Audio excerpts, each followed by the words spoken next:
Hello, everybody. It's Randy Patterson again with Boomerocity. You know, I like to talk a lot with people who are behind the scenes, or at least people who aren't always the ones in front of the microphone, center stage, or playing lead guitar. I like talking to the engineers, the producers, the drummers, the bass players. They have such a unique insight into things that give a whole new view of some of the music we've listened to and some of the people who's produced it. And that's the case with Steve Luongo. I honestly didn't recall hearing of him until a while back. And then lo and behold, here recently, I come to find out that he's behind a new project that just came out of some archive material from the late John Entwistle of The Who, the bass player for The Who. That John Entwistle. Who doesn't love The Who? I mean, we all can think back of all of our favorite songs of The Who and how their music has been one of the benchmarks of our youth. And so when I found out this rarities album called Oxhumes was coming out, and it's volume 1, so that means we're going to have some more to look forward to. I knew I had to talk to the people behind it, and so it was possible for me to talk to John's very good friend and producer of this album, Steve Luongo. Steve's played bass and drums and engineered for some of the biggest names in rock and roll. People like, Eddie Money, Jack Bruce from Queen, Leslie West, who we've interviewed here a couple of times, Alan Parsons, Todd Rundgren, Richie Blackmore, Mark Farner. But what we were really focusing on this time around was two things. Steve's work on this album that you see behind me called Exhumed, and his relationship with John Entwistle, as well as his other work that he has going on, which is very heavy into art. He produces or paints his own art. It's sought after, so it's not any cheesy stuff. And he produces a line of clothing, especially shirts, which I'm such a clothes nut or a shirt nut that I saw that stuff on his website and I fell immediately in love with it. It is some cool stuff, and they're literally works of art. So we got to talk about all that. So I think you're really going to love this interview, this chat. Steve's a wonderful guy, very insightful, knows how to tell a story, and he tells several good ones on this interview. And so without any further ado, it's my pleasure to share with you my recent chat with Steve Luongo. Until next time, this is Randy Patterson with Boomerocity. Take care. Hey, how are you? Pretty cool, man. I didn't realize you're going to have to call me long distance from like on your way to Mars or something. I've got a direct pipe, but you know what? I could actually, I have options. And I could, if things will play along with me today, I could go with a theme and do this. This, he said, this. Oh, wow. Yeah. Well, there you go. Kind of match mine almost, huh? Right. If we're going to be there, we might as well be wearing the same thing, right? That's right. Okay. Well, man, I'm glad we finally get to meet up here, man. I've been looking forward to this. Yeah, me too. So how's the post-pandemic world treating you now? Well, it's funny that you should ask me that on this particular day, because I have been in the bubble since the whole world went crazy. I have had no reason, need, or desire to go out in public. And slowly but surely, I was adapting myself to going out with a mask. I'll go into a store. I just haven't been in a restaurant yet. But today I said, you know what? I'm getting ready to do a trip up to New York to do some performances next year. And I thought that the downside of the mask is you're not giving your immune system anything to fight. And so I'm thinking to myself, am I weakening my immune system by doing this and, filtering out all the little things that you feel for. So on close quarters, I'll still wear the mask, but it's treating me well, I would have to say. I really had compared to most, I had a very easy time from the beginning to now. So I'm feeling pretty fortunate. Well, good. Good. From what I've read on you preparing for our interview, I see you stay busy. I try. You can't hit a moving target, Randy. There you go. Running faster than the COVID virus then, huh? Yeah. Well, luckily, I mean, to that point, luckily, the last show that I played on a stage was September 9th, 2019. Seriously. And wow. Although I play, because I have a studio and my rig is set up, but it's not the same as playing with guys and getting that sweaty, blistered energy. But luckily there have been enough things, that haven't been in a public venue to keep me busy. And I like to stay busy. And, it's funny how flexible we are, to the technology. I embrace it. And when it started happening back in early 20, everybody was starting to go out and play acoustic guitars and taking requests or keyboards and this. And I said, I'd like to do something, but I don't know, I'm not going to do that. I can't do that for more than one show. And my friend Randy Jackson said, you really ought to call your friends and just Zoom with them. And that's what the other background is, actually the background from that show. And I use it every day. It's an incredible resource, especially in this whole sequestered time. I agree. Well, I was blown away by what all you are into, and I want to get into that towards the end of our chat. But, the primary thing that we were linking up for is this project you've got released involving, well, I'll let you tell viewers. I'll just say, tell me about Bogeyman and Oxhumes. Okay. All right, we'll start with the old Bogeyman. John and I were musical supervisors for a kids show, if you can let your imagination fathom that. And we were looking for material for that particular show, and we were listening to each other's demos, and we were trading demos or songwriting ideas back and forth. And he played me a tape of Bogeyman, but it was just him playing bass and singing with a drummer.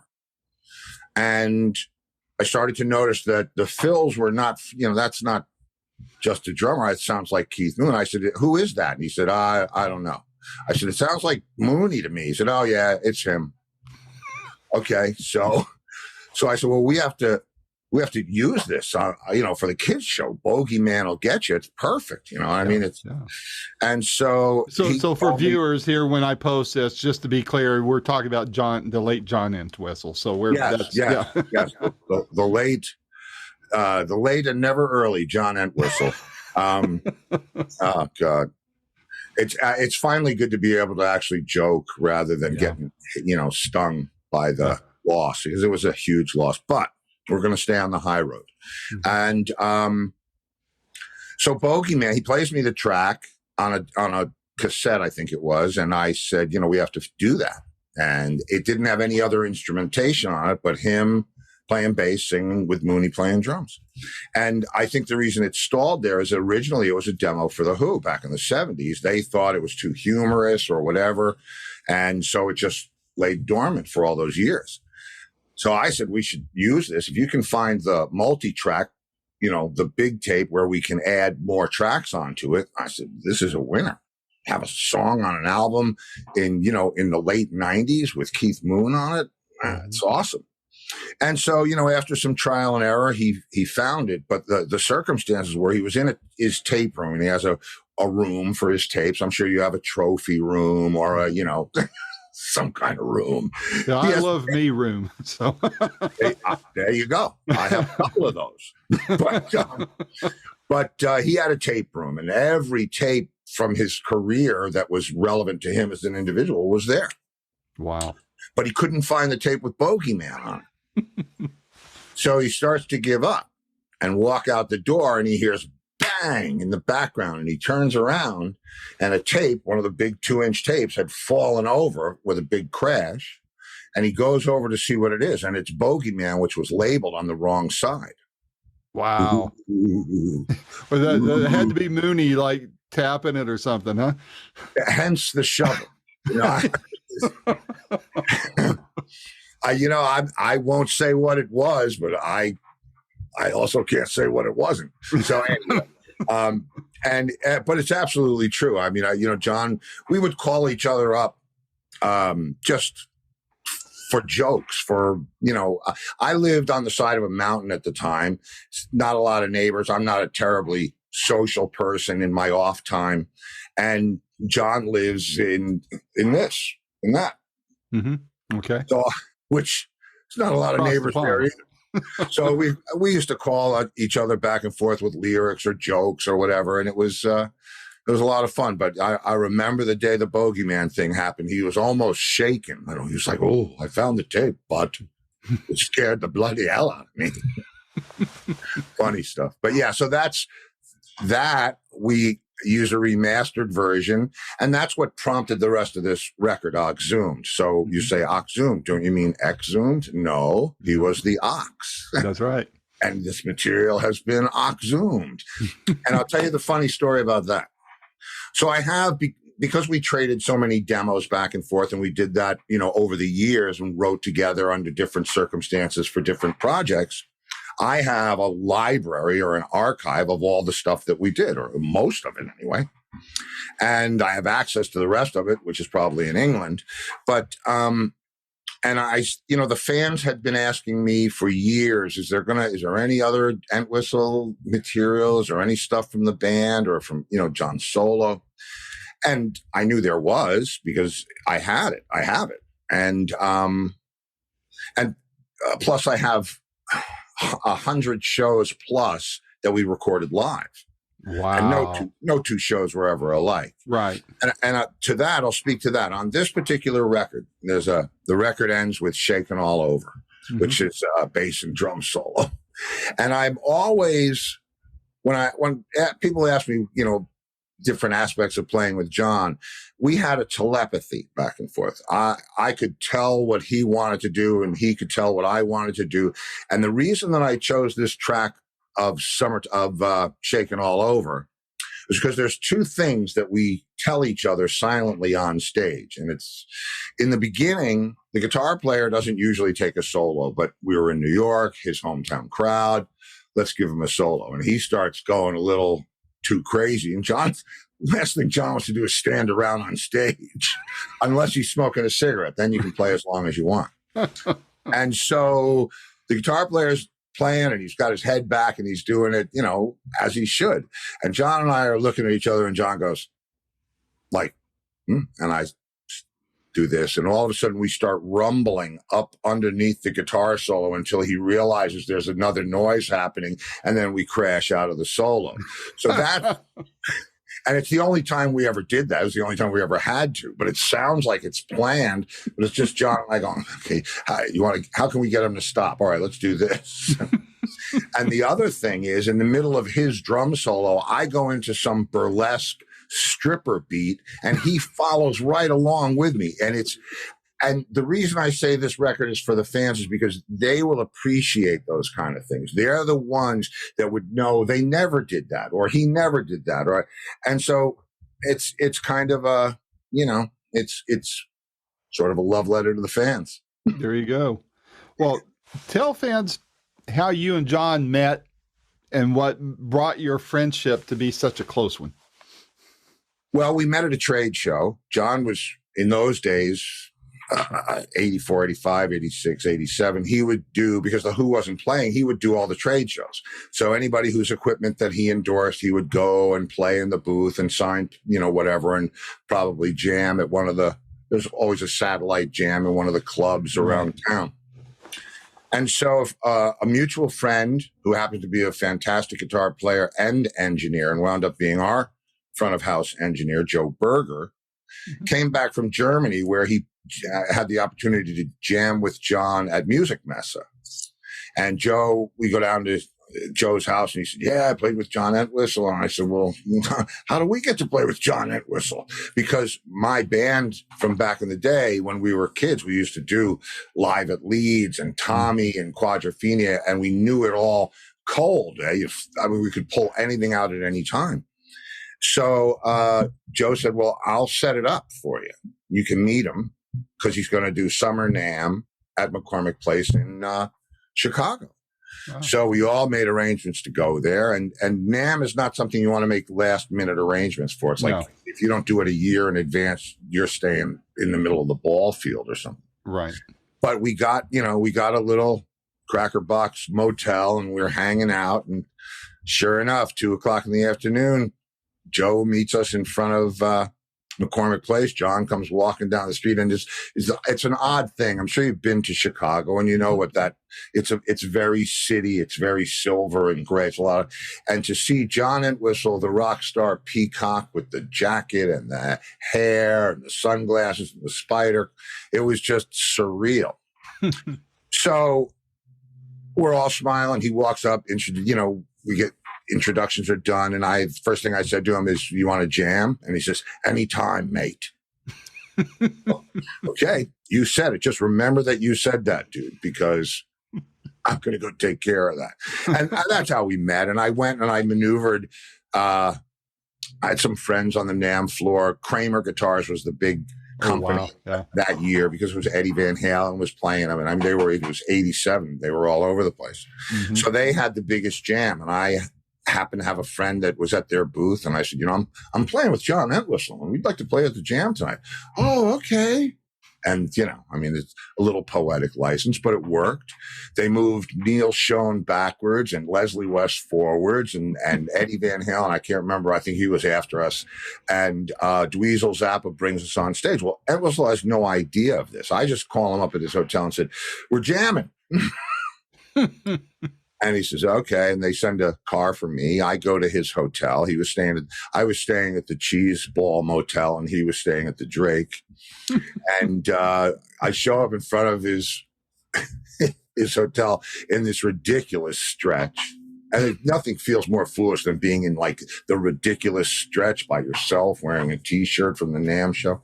And so John comes walking through the lobby with his roadie, and roadie puts the bass in the trunk, gets in the front seat with the driver. John and I are in the back seat, and John's like looking around like, I've been in a limo before, but what's going on?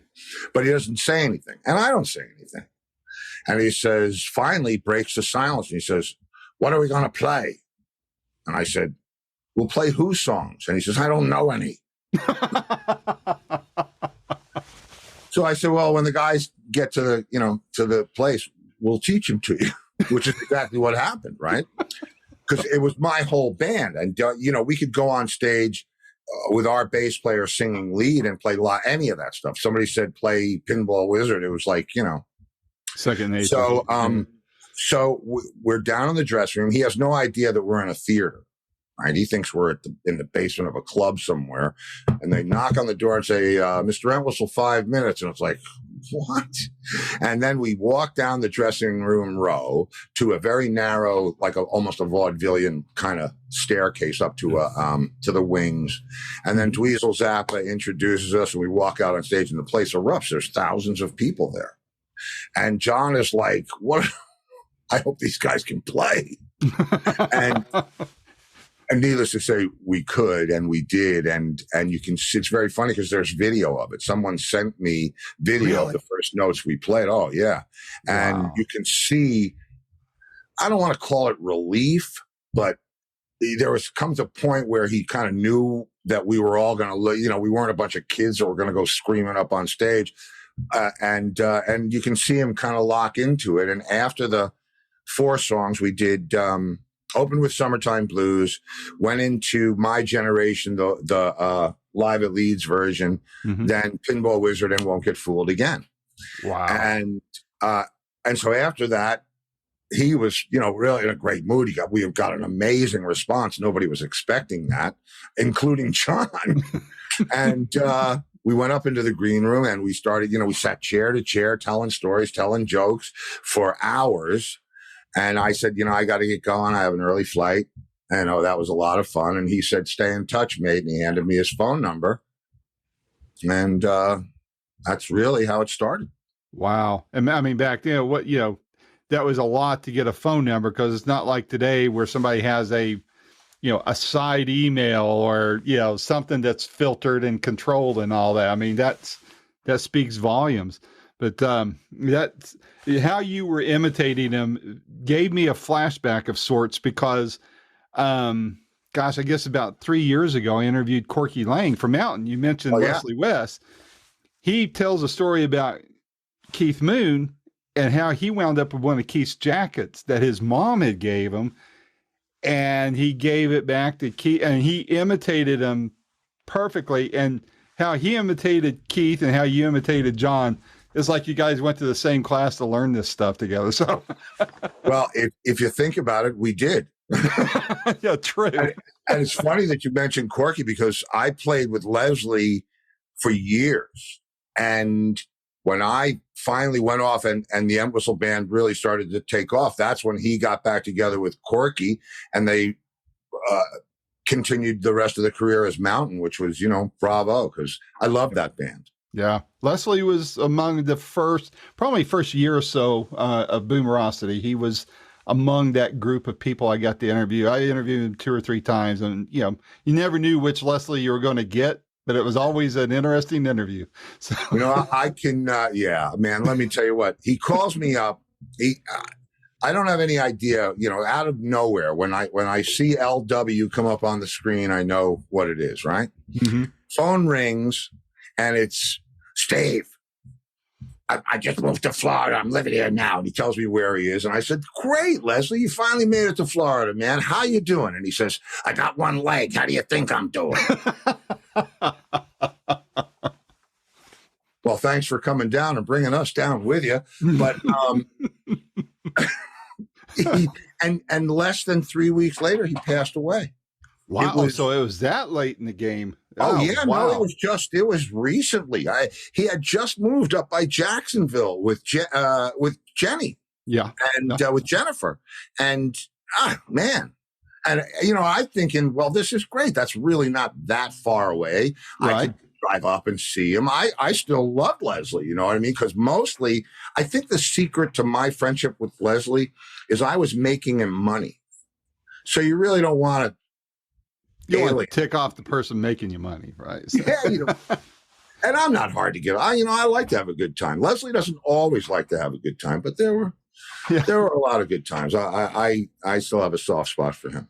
Great. Well, first time I interviewed him was 2009, and then I got to. He was doing that hippie fest thing right after that. So there's a picture of me and him talking backstage that my daughter snapped, and that was just before he played the. What would have been 40th anniversary of Woodstock, where he got married with Jennifer, right? So on the stage. That's right. Yeah. So then the next time I interviewed him was after he had lost his leg. And I brought that up. I said, since we last spoke, I think I even phrased it as, you lost a leg. How's that coming along? He goes, yeah, I lost it. He goes, if you find it, will you return it, please?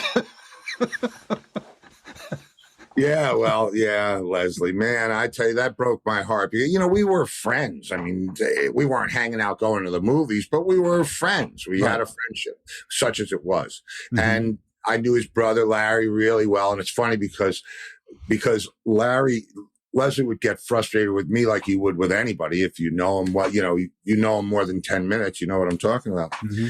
And Larry used to say to him, Leslie, Steve is your karma. So I love the fact that I'm thought of as Leslie's karma. Anyway, God bless him. He was one of a kind, and I missed him too. I miss that sound.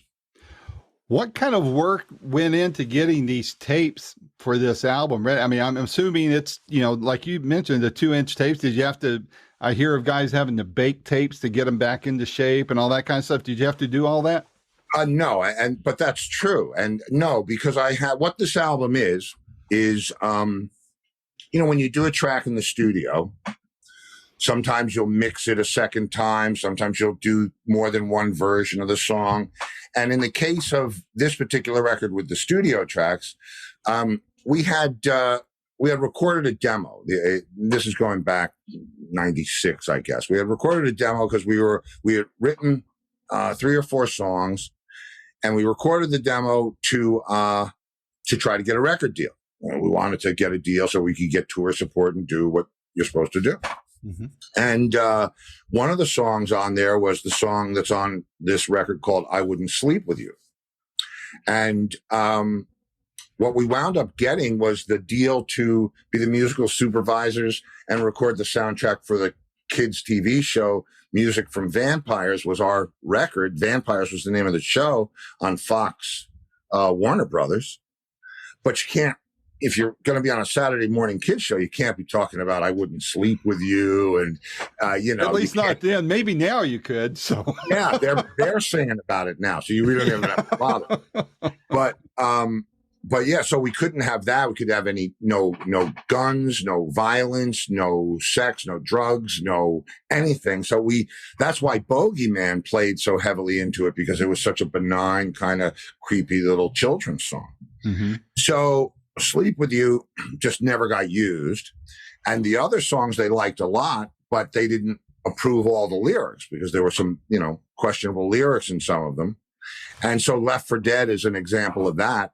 That's the original lyrics that we got the deal for the TV show with, but it's all about, bombs and secret agents and cowboys sleeping with the sheriff's wife. And that's actually, I love that song. It's one of my favorite songs we ever did because it's so typically John and very eccentric.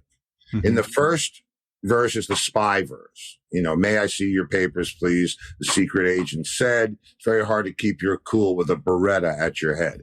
Okay, not using that on Saturday morning.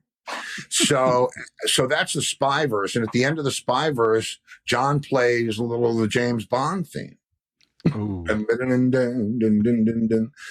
the next verse is the cowboy verse where he goes into town and shags the sheriff's wife and gets robbed by banditos. And at the end of that, we play Magnificent Seven. And the third verse, which we definitely couldn't use, was Candlelight Dinner Tonight, Home with the Wife, Silver Anniversary, Married for Life.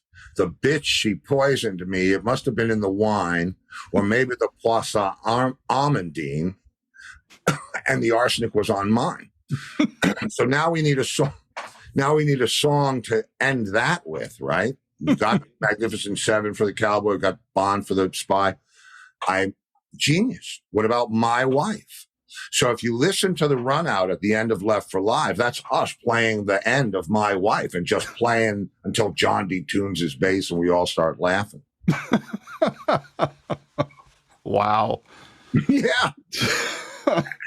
So to come back to the whole theme of the album and how it happened, when I found a home for this and the time was right for me to do this, in honor of the fans, John's fans, I found a great home at Deco Entertainment. Mm-hmm. We prepped and, tossed things around. They gave me great counsel about what was going on in the world. And I, in turn, enlightened them about John's world and the estate and so on. And we found ourselves with this unique opportunity. So I have all the material. I have all the alternate mixes. I still have different mixes of different songs. I have Bogeyman without the overdubs on. I mean, I just have all of our source material. So the hardest part of putting the album together was listening to it all and deciding which pieces to use. Mm-hmm. And what would live together. And the reason that I picked the live tracks that I did is because they represent something to the guy who saw, 50 John shows or 20 John shows. To that guy, he's going to know why I picked that version of Trick of the Light or why we did Raging Moon with the dying toy monkey thing. And they were all conscious decisions with the fans in mind, even the album cover. So I realize now I'm going to do a rarities album because they're rarities. You're not going to hear them anywhere else or in any other form. So I rang Chris up, John's son, who I've known since he was 16, and we're still in touch on many levels. And I said to him, listen, I'm doing this rarities album and I need to come up with a name for it. And like that, he said, Oxhumes. And I was like, perfect. It was so Entwistle. it just was so Entwistle. And there was no question that that's what it was. And that gave way to my thinking about the, Oxhuming all of these rare things that he loved. And Chris, I wanted to make sure too that I wasn't going to put anything in there that somebody wouldn't want to see, or, so there's all kinds of little secret things in here from different albums and different things that he loved. And, the deep fans will be able to identify everything in here and get a laugh out of it all. And it started with this building, which I envisioned as a Tower Records. Whoa. Oh, yeah. Very cool. Yeah, it's fun. So that's where it came from. And, and Chris, of course, whenever I was going to add something or needed to add something to the front cover, he was there with, just great insight and suggestions. And it's fun. It is. It's a lot of fun. I loved it all, front to back and every groove of the sound, so to speak. And it seems like, our, no pun intended, but our generation, my generation, all you artists are coming out or are dusting off the archives. And as a fan, I'm not a musician, but as a fan, I get off on that. I mean, talking with Cosmo from Creedence, he's come out with his second or third album that he recorded 60 years ago, 50 something years ago. And it's great stuff. I mean, it sounds like he just came out of the studio with it, but it's a classic sound, but new. And, so speaking as a fan and as a business geek, I'm thinking, wow, what a gold mine for all concerned. And so that leads me to something you've already alluded to, and that's the archive that's there. There's got to be a lot more you're dying to put out there. Are you going to be following up with this? Without question. I mean, that, and the whole reason for naming it Volume 1 was I didn't want to wait. I have a lot of respect for John's legacy, and I can't lay any claim to any other part of it but the part I was involved in. So I would never want to do anything off color or out of step. And I'm pretty fastidious about going through things and making sure what I release is valid. I just don't want to put stuff out there to put stuff out there. So I knew I had enough for at least 2 volumes, and I didn't want to have to rush to get, to make one big compilation rarities album. So it was a conscious decision to name it Volume 1, intimating that there certainly would be a Volume 2, if not Volume 3. And it depends, of course, on, I want to, again, it's a fan-driven project. So it's much about how the fans react to it. If they love it and they get it, which I'm sure they will, then it guides me towards whatever I'll do in their honor next time. If they wanted to hear something else other than what I put on there, they'll express it and I'll follow that lead. But either way, there's another one coming, whether you like it or not. So to that point, if I was going to hold up the disc to a fan and say, all right, I'm going to play you one song, and if you dig this song, you're going to absolutely love the rest of the album. Which song would you pick as the calling card, so to speak, for the rest of the album? Well, I would think I'll Try Again Today. It was that's what we released as the first single, and it's a John and Steve composition, and it's very much.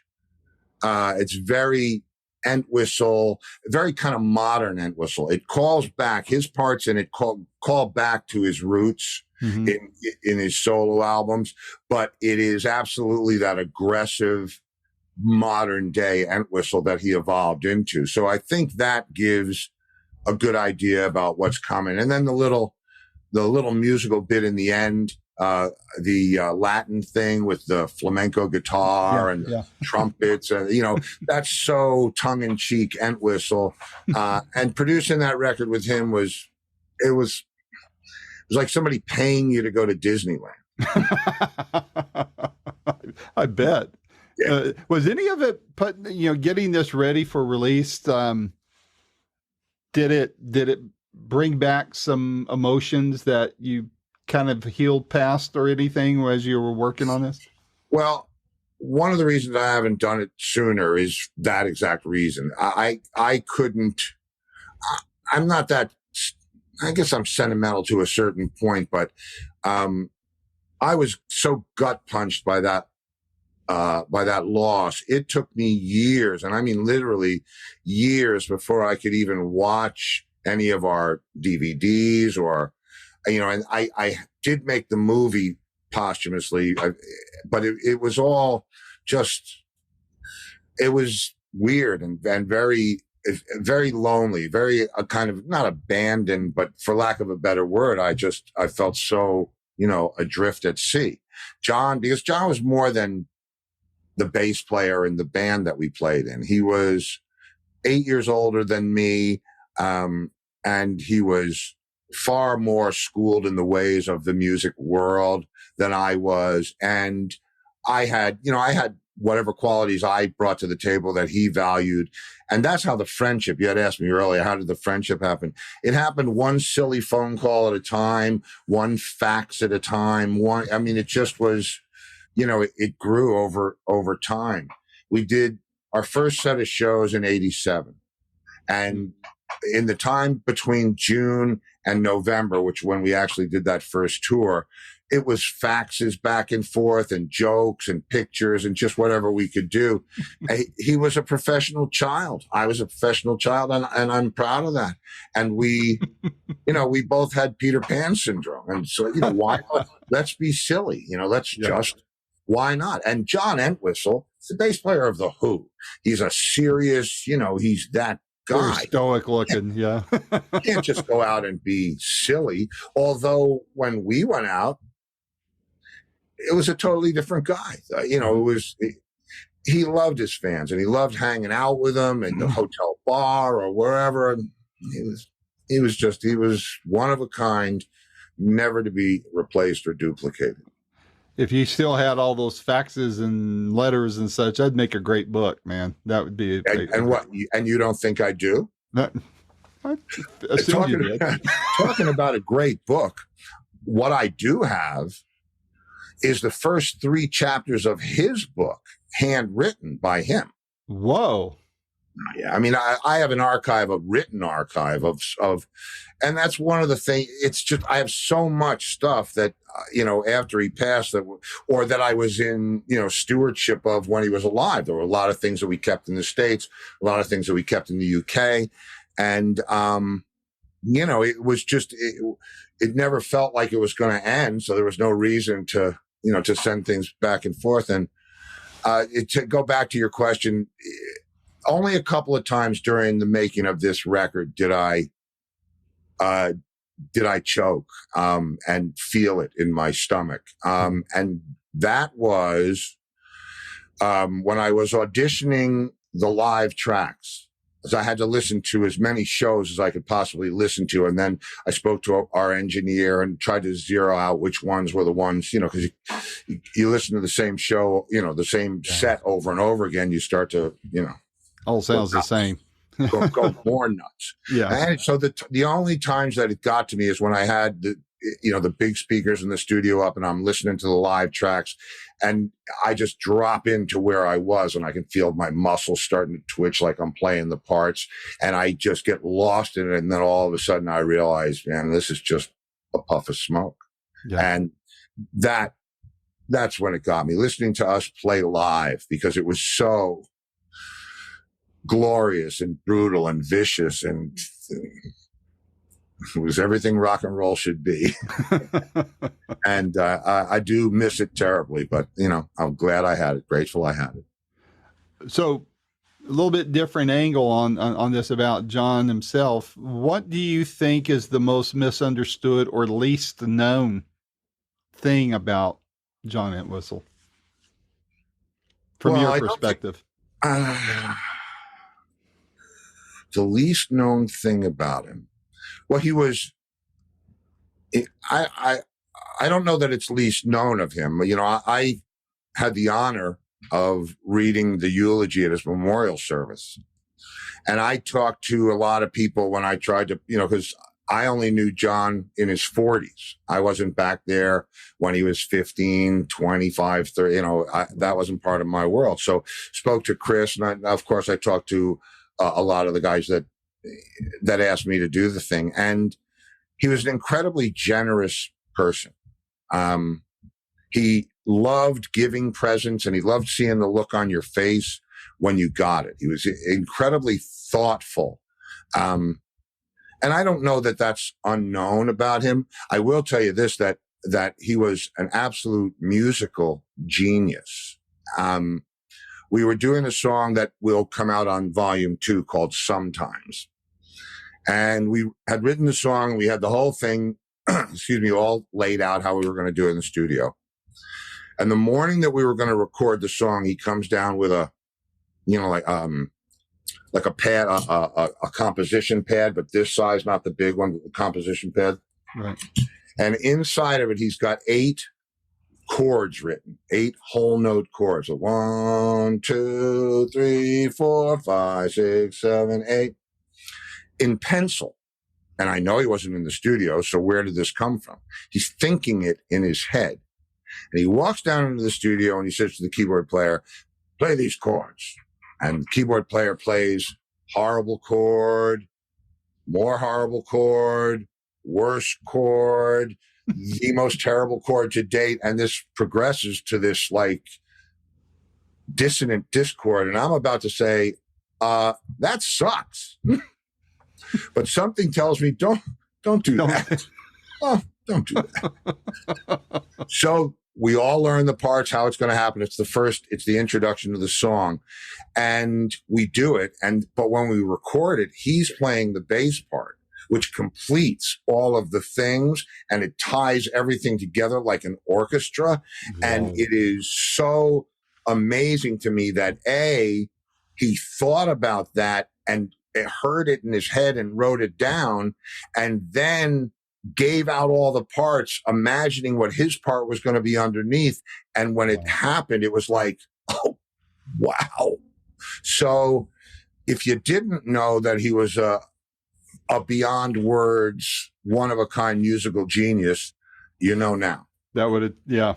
I can tell you for sure. I witnessed it on every level, and the guy was amazing. And he's the only one that was trained, classically trained.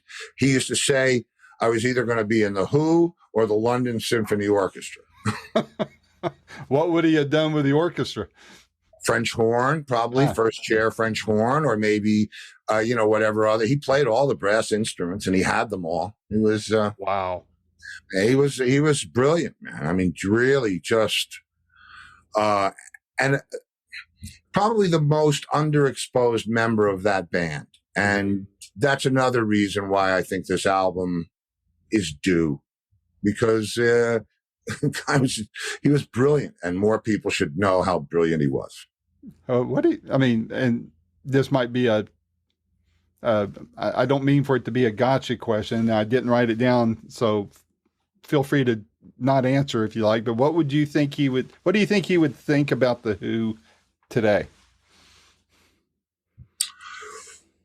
What do I think he would think about the Who today? Well, John, I mean, if you said to John, who's your favorite bass player, he would say me, of course. So I don't think, I think truly, if we're talking about my friend John in a peaceful state, I think he would realize that they were keeping a legacy alive.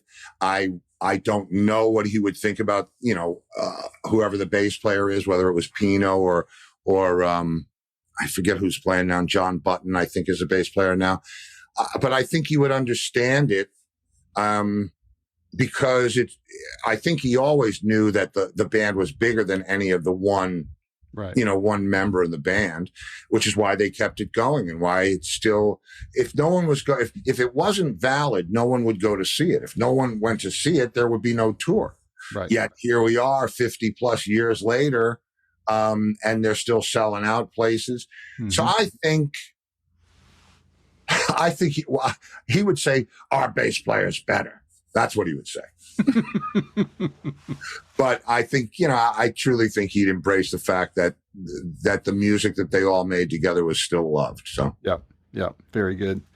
One more question about this album before I ask you a question about your other work, and that is, what is the go forward plans with this album?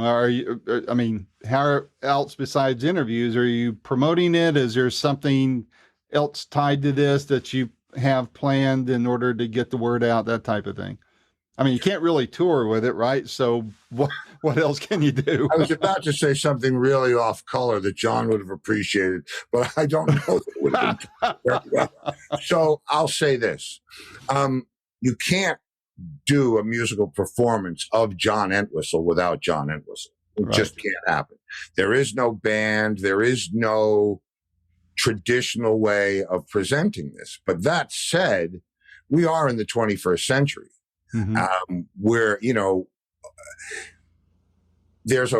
I've been discussing with the label doing a multimedia presentation because I do have all these things, including 3.5 hours of Pete and I talking about John, which I think only 17 minutes has been used between my film company and The Who. And I have 10 hours of John and I doing the initial interviews for Ox's Tale, which he named when he was alive, by the way. So if I can come up with the thing for me, if I'm going to do anything, it's got to be something that would make John proud.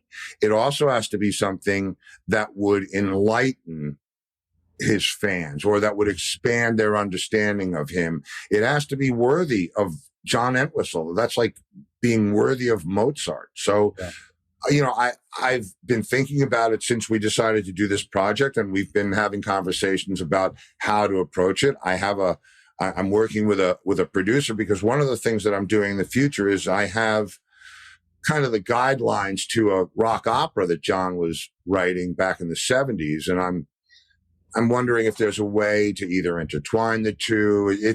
There's so much here that it would be easy to get it wrong, and I have to get it right. Yeah. So, but yeah, I think there will be some kind of personal appearance thing. I'm not going to bring a jar with anything in it or weird like that. This was my friend. It's his brain.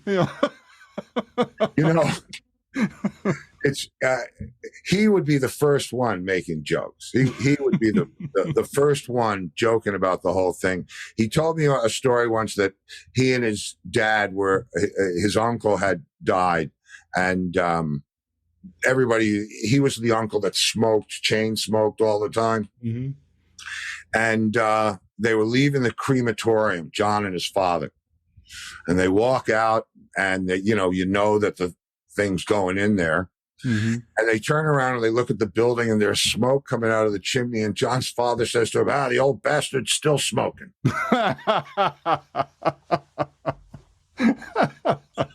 So it was dark. He had just such a fantastic, dark sense of humor. Well, I think it comes from the era in which he was born, post-war and all that, So. I'll tell you a story about that. Like I said, I'm from the United States. I'm born in the 50s. John's born in the 40s. We're doing an in-store for an album that we released, and we're on our way uptown in the limousine that they sent. And, it's pretty cool. We're riding in a limousine going, away from an in-store, and we're stopped in traffic, and John is on this side of me, and he's looking out my window on the passenger side, on the driver's side. And he's smiling. And John was not someone who wasn't a smiler, right?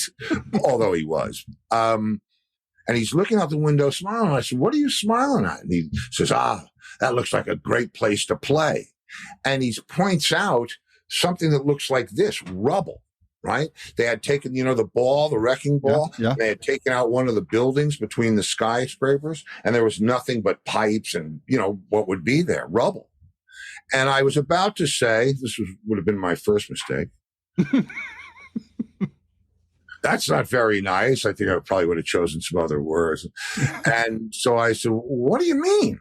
Be a nice place to play. I'm thinking, underprivileged kids or something. He's saying, well, when we were growing up, that's what all of London looked like. He said, we used to take the bricks and make castles, and we would find Nazi helmets, and we'd play knights, or and Pete said the same thing. He said, we'd be playing in the rubble and you'd find a teddy bear or a wristwatch or, and so that's, yeah. Wow. And that just was such a reality check for me. Just amazing. I mean, born in 44, that's not the height of civilization in London. No. They're still finding rubble and junk, war junk, for a long time. Yeah. Still are, actually. Long time. But so I was intrigued. I first of all, I'll put it crassly, I'm kind of a shirt whore. All right. So I love shirts. I buy a lot. I saw your stuff and I was like, for the love of Buddha. I mean, that is just amazing stuff. Way out of my price range, but my Lord, I just hook you over that stuff. Randy, I'll hook. But I love those things. Tell me, what made you get into those shirts? Well, I grew up in a 7th Avenue garment district family. To say that my grandfather was an immigrant, started his own business, had a very successful factory. I grew up playing on the floor with spools of thread. And so there was always fashion talk. I knew all the buzzwords, but I was never going to be a part of that. However, what I did draw from that was a real appreciation for fashion. I love stage clothes and so on and so forth. And I've always been a visual artist. I've probably been creating visual art in one form or another as long as I've been playing music, or longer. Mm-hmm. So when I moved to Florida 18 years ago, there's not a huge music scene down here, which was actually another miscalculation because since being down here, I played with more people than I played with. I think half of rock and roll's down there now. Carmine are a piece, and not everybody. Rick Derringer, all sorts of people. Rick's to the north of me. Carmine is to the east of me. Cliff Williams and Brian Johnson are right behind me and a little bit up the road. Everybody is down here, but I hadn't discovered that yet. And so I'm starting to do fundraisers and different things, and I had a friend over, and we're going through my publicity pictures for the paper, and sees a piece of my art and he says, "What's that?" And I said, nothing. And so we're going page through pages. And another picture of a canvas comes up and he says, "Wait a minute, hold it. I'm an art guy. What is this?" And I said, "It's my art." He said, "Your art? Do you show this?" And I said, "My mother's seen it. My wife's seen it." He said, No. Have it ever been in a gallery? I said, "No, no." So he said, "Well, we need to put some of these pieces at our fundraiser." And I said, "I don't want to do that because I don't want somebody buying something that I didn't even create to sell because it's for a charity if somebody's going to buy my stuff, I want them to buy it because they like it." So he said, "Well, we won't say who it is. Don't sign them until after the event." And we sold everything. So he joins me up to the Naples Art Association, and I get invited to all these events, the 48th Founders Award, which is like 50 artists are invited to. And I'm a fish out of water. I just do the art. I don't know the culture. It's like cat people and dog people. You know what I mean? It's not that they can't mix, but it's two different kinds of people, and music people and art people. So, I had a lot of success. It was mind blowing to me. And I'm thinking to myself, is this going to be my new direction? The problem with it was creating the art is way, way more fun and enjoyable than selling the art. Yeah. Because it's like, I'd rather be in the studio making the records, not at the record store selling the records. Yeah. And so I got disenchanted with it. I did it for a couple of years, and I did, the circuit and had some very successful shows. And the same guy said to me, "You ought to put this on shirts." So he's thinking, a T-shirt with the art plastered on the front of it. And that's just not me. And like you, I'm a shirt guy. I love Robert Graham. I love all those guys. All the the really high end, cool shirts. Certainly Versace did some cool stuff. And I said, if I'm going to put my art on a shirt, it has to be something that no one's ever done before. Robert Graham came up with the mismatched patterns and that whole thing and all the embroidery and detail. So couldn't do that. And I said, well, you know what? I'll do this. I will cut a shirt out of an entire piece of art so that all right, perfect. We're set up for the perfect example. If your background was a shirt, it would have 3, 6, 9, 12, 15 pieces of art repeated in it, right? Right. But if my background was a shirt, it would never repeat. Right. And that was the idea. So I cut patterns. I had the pattern cut out of a 40 by 60 piece of art. And then I said, well, now it looks like it looks like a print of my art, limited edition print. So I decided to embroider my signature in it with the name of the art. Wow. And there are actually 2 Entwistle pieces in the collection, and then a serial number. So I'm thinking to myself, how can I number these shirts? I'm thinking in round numbers. I'm thinking, 20 small, medium, large, X, and 2X. Number 1 can't always be the small, and number 100 is the last 2XL. So I numbered them 1 through 20S, 1 through 20M, 1 through 20L. So there's only 20 of each shirt in each size.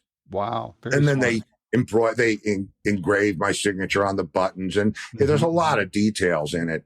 And so that's how it started, because I just, the idea being I wanted to be the only fashion designer that used the art of a single artist throughout the collection. And that was the thing that I thought differentiated it from, everywhere else. And I was, I got a letter from Saks. It's a way long story, but I won't tell you the whole thing because it's too long. But somebody that I met said, these would be great at Saks. And I know the head guy at Saks, and I spend $1 million a year at Saks, so they'll listen to me.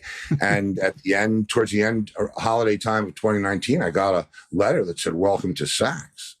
And the plan was to put my art in the lobby along with the shirts and have people modeling the shirts like a walking art display. There was we would have killed with it.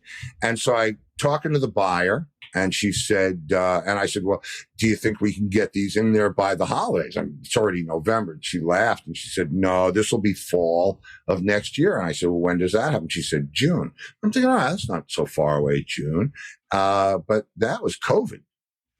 So, oh crap! So my plan was foiled. But the good news is that I wound up. A lot of people in the industry found out about them. I have a lot of friends that wear them on stage, and it sort of went around that way. And it's been a lot of fun. It's giving way to a whole new line of women's wear and all. I'm an artist and I like to create things. And since I'm not banging it out 6 nights a week on a stage anymore, I still have to keep myself from going crazy. Sure. Yeah, so that's very cool. If you want to get in one, Randy, I promise you I'll take good care of you. I appreciate that. I would no pressure. All righty. Well, I would wear it proudly and probably frame it after I wore it once. I don't know, but I just it's very funny. Do you know David Pack from Ambrosia? Yeah, sure do. I know who he is. I haven't met him yet, but he bought one for Michael McDonald as a Christmas present, and Michael McDonald said, "I don't know whether to wear it or frame it." So you're in great minds think alike. So there you go. Perfect. Well, I just posted this week or a few days ago. Do you know who Michael Cheval is, the artist? Yeah, yes, I do. He does the absurdity. Yeah. I just posted my second interview with him, and after he saw it online, he asked me for my address, and he's sending me a print from his latest limited edition called Stairway to Heaven. It's got Robert Plant in it. I mean, I can't wait to see. I've got 3 others in my office here, and he sent me one of Lennon playing the lady with the piano tights on in Strawberry Fields in Central Park. Right. And I'm like, oh my God! I'm just like, I peed my pants when he told me he's going to send it to me, and I was like, wow, this is just too cool. But man, I love it. And what I'll do, Steve, is when this interview posts, probably next week might be tough, but maybe the week after, I'm going to link to your website and encourage people to check out your work. And, you know, the following is pretty broad as far as economic strata, and maybe you get a sale or two out of it. Who knows? But well, this, like I said, you know, we'll probably wind up having a sale for the holiday. So it won't be quite as extravagant. You know, the thing about those shirts is they were so expensive to make. Yeah. To have the and if you feel one, and believe me, I don't want to do the pitch, but I looked for all of the finest materials that I could find. Coming from a garment district background, you know, I tried all kinds of material. I know what it feels like to wear a beautiful shirt, and I wanted it to be that. I wanted it to be the most luxurious thing that I could make. And again, it is a piece of art. It's not just a shirt. Which maybe somehow justifies the price. I don't know. But the one thing you can be sure of, you're probably not going to go to a party where somebody else is wearing a shirt. Well, does it come with matching underwear? That's what I want to know. It certainly could in time. Leftovers. I mean, the line that I have for ladies swimwear and men's swimwear and casual, it's a lot of fun. You know, once we get to catch our breath from this whole thing that happened, because, you know, it just shut everything down. Yeah. And thankfully I didn't have 1,000 shirts in the storeroom at Saks when they went dark. You know, that would have been a disaster. So yeah. Everything happens for a reason, right? Oh, exactly. I live by that. So besides Michael McDonald, who else is wearing your stuff? Oh God. I'm glad you asked. Well, I'm proud to say that every night that Billy Joel plays Madison Square Garden, Mark Rivera is wearing one of my shirts. Mark Rivera. Interviewed him a long time ago. Great guy. Great guy. So Ringo will see it if Bill, and as well as Billy, right? Oh, so. Don't I know that? I do know that.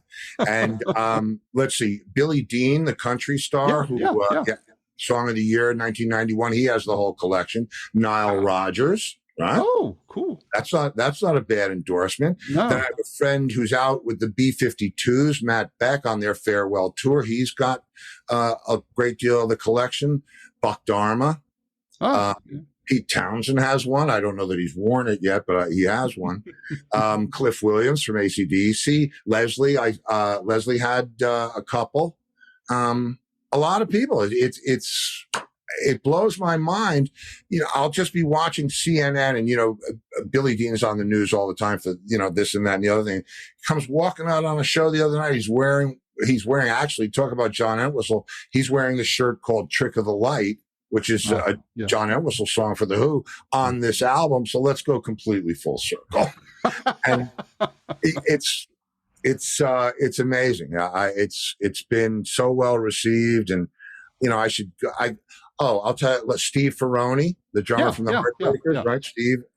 Steve's wearing them. Nathan East, bass player. Great guy. In fact, I meant to mention that to you because I saw his picture on your website, and what a sweet man. I mean, I loved interviewing him last year. He was a wonderful guy. Fantastic guy and a fantastic player. Mm-hmm. And I mean, he's done me proud with that shirt more than once. You know, and it's hard, you know, I'm trying to think of all the guys that have them, because a lot of guys have them, but I think that's a pretty august company. So we'll just go with that for now. Plenty to be proud of there, man. That's great. Well, man, this was a lot of fun.